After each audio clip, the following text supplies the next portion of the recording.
Hello, this is Vivian, and today I'll be talking about antitrust laws with Aurora and Emma. So, first off, the table of contents. I will be talking about antitrust laws, market allocation, and bid rigging. Emma will be discussing price fixing, antitrust in monopolies, mergers and acquisitions. And finally, Aurora will go over the big three antitrust laws. So, first off, what are antitrust laws? Antitrust laws are competition laws that were developed by the government to protect consumers from predatory business practices in an open market economy. And essentially, they prohibit business practices that deprive consumers of the benefits of competition, resulting in higher prices for products and services.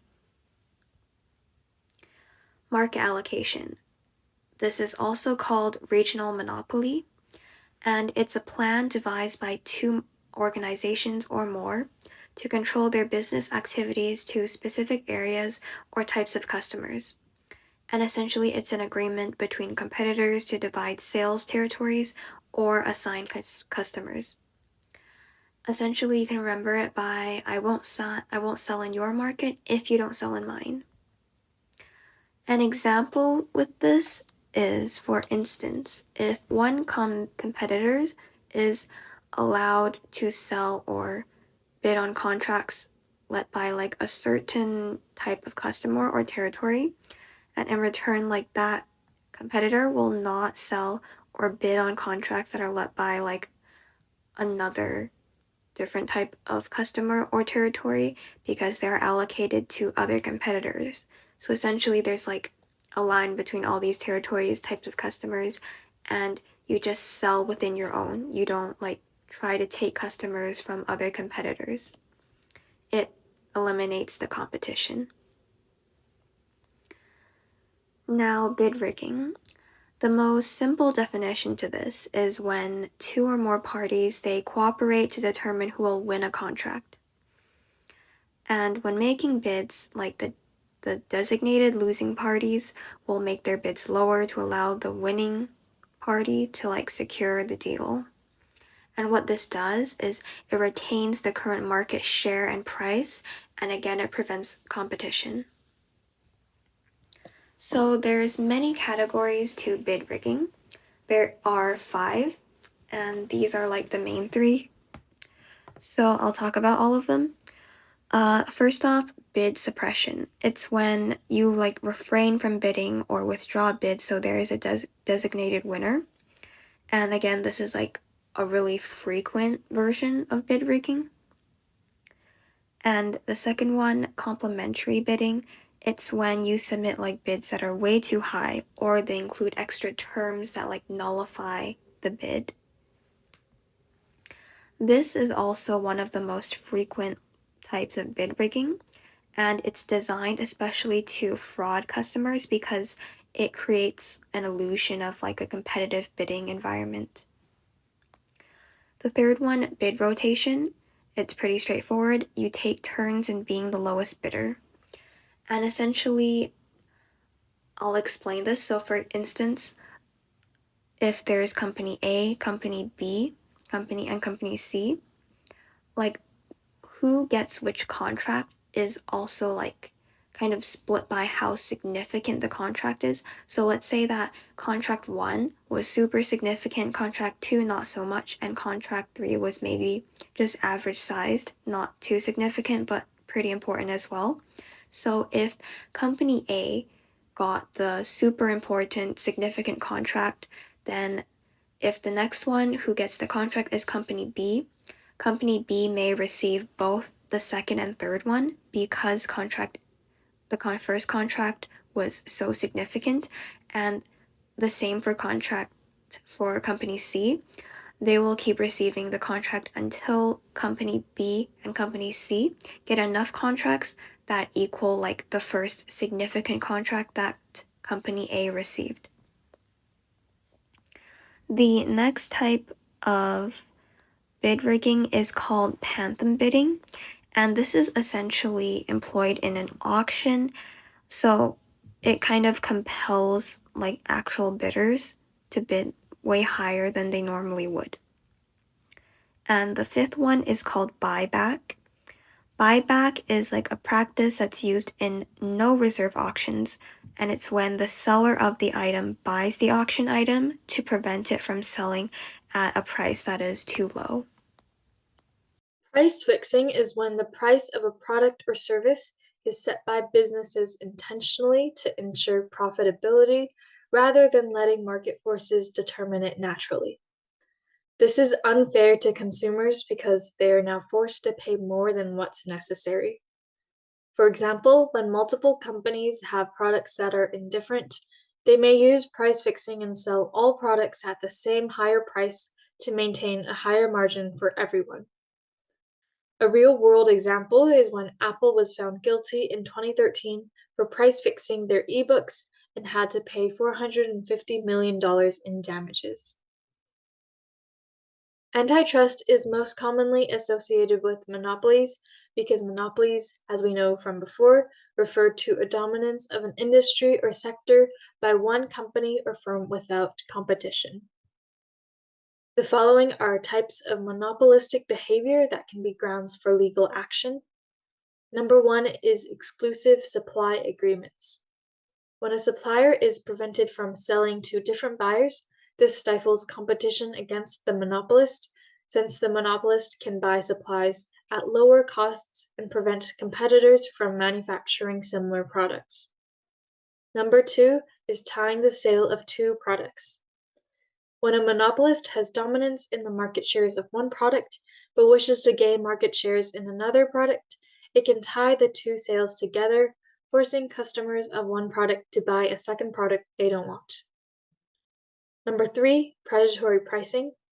This is when price-cutting firms cut prices too far into the future because they themselves have enough market shares to recoup their losses down the line without caring about the negative impact on the market. Number four, refusal to deal. This is when monopolies use their market dominance to refuse deals with potential competitors to again prevent their competition. Now let's understand mergers and acquisitions. A horizontal merger is a merger between two companies in direct competition who share product lines and markets.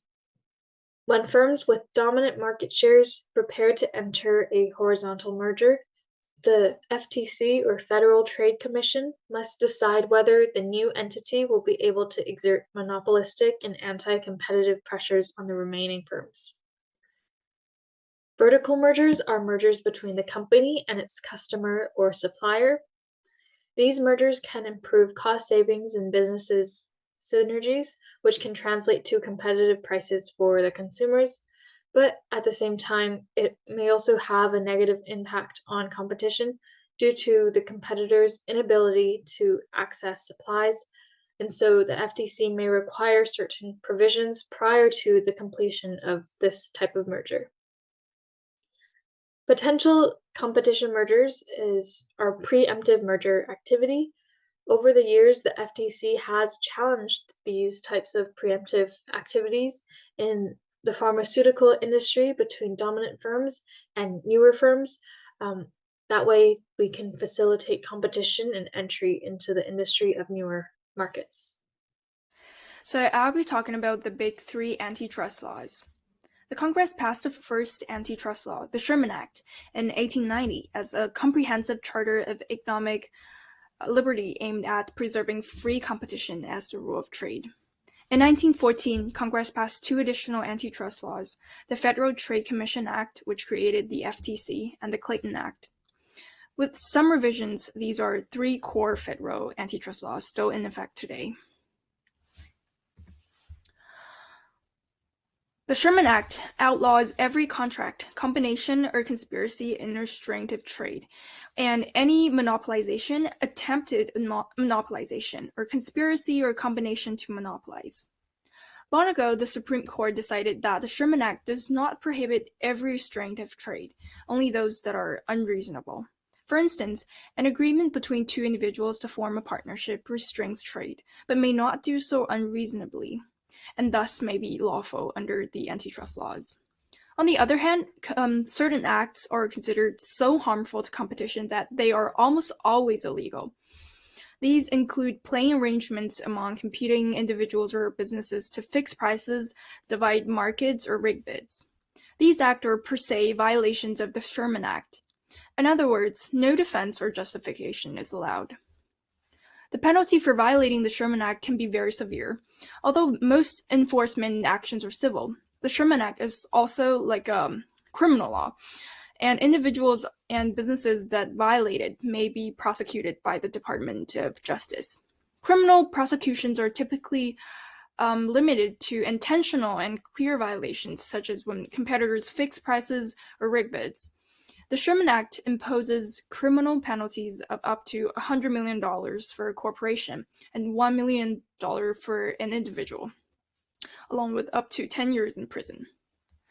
Under federal law, the maximum fine may be increased to twice the amount the conspirators gained from the illegal acts, or twice the money lost by the victims of the crime, if either of those amounts is over $100 million. The Federal Trade Commission Act is the second. It bans unfair methods of competition and unfair or deceptive acts or practices. The Supreme Court has said that all violations of the Sherman Act also violate the FTC Act. Thus, although the FTC does not technically enforce the Sherman Act, it can bring cases under the FTC Act against the same kinds of activities that violate the Sherman Act. The FTC Act also reaches other practices that harm competition, but that may not fit neatly into categories of conduct formally prohibited by the Sherman Act. Only the FTC brings cases under the FTC Act. The third one is the Clayton Act. It addresses specific practices that the Sherman Act does not clearly prohibit, such as mergers and interlocking directorates, which is the same person making business decisions for competing companies. Section 7 of the Clayton Act prohibits mergers and acquisitions where the effect may be substantially to lessen competition or to tend to create a monopoly. As amended by the Robson-Patman Act of 1936, the Clayton Act also bans certain discriminatory prices, services, and allowances in dealings between merchants. The Clayton Act was amended again in 1976 by the Hart-Scott-Rodino Antitrust Improvements Act to require companies planning larger mergers or acquisitions to notify the government of their plans in advance. The Clayton Act also authorizes private parties to sue for triple damages when they have been harmed by conduct that violates either the Sherman or Clayton Act to obtain a court order prohibiting the anti-competitive practice in the future. In addition to these federal statutes, most states have antitrust laws that are enforced by state attorney general or private plaintiffs. Many of these statutes are based on the federal antitrust laws. And that's it for our presentation today. Thank you for your patience.